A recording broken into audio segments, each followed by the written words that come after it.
Another day, another basketball stories na naman ang pagkukwentuhan natin. At ngayon nga ay pag-uusapan natin ang balitang ilalagay ng ng San Antonio Spurs si Dylan Harper bilang starter at ang balitang unang trade na magagawa ng Los Angeles Lakers.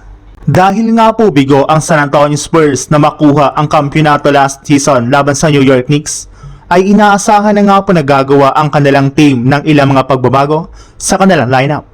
At isa na nga po sa mga usap-usapan na balak gawin ni Coach Mitch Johnson ay ang pagkakaroon nga po nila ng bagong starting point guard simula next season.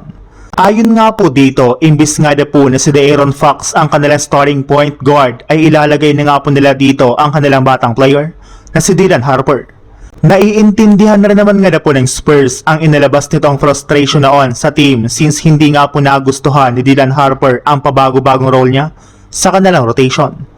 Masyado nga po ditong naapektuhan ang kanyang galaw at performance sa loob ng court.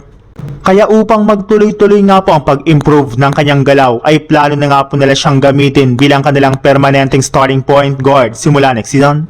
Kaya expect na nga po ninyo na mas tataas pa ang confidence nito sa mga susunod na game ng San Antonio Spurs. Sa ibang balita naman, alam naman nga po ninyo na ang Lakers na nga pong isa sa mga teams na nakadikit ngayon sa pangalan ni Anthony Davis kasunod ng pag-trending ng kanyang trade ng nagdaang araw.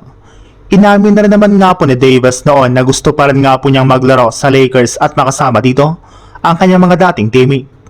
At maaari nga po na matupad agad ang kanyang kahilingan ngayong mismong off-season kung sakasakali man na pumayag si Rob Pelinka na magsagawa ng isang blockbuster trade sa Washington Wizards. Ibig sabihin, kailangan nga po nila na magsakripisyo ng majority sa kanilang mga players at trade assets bago nila maibalik si Davis.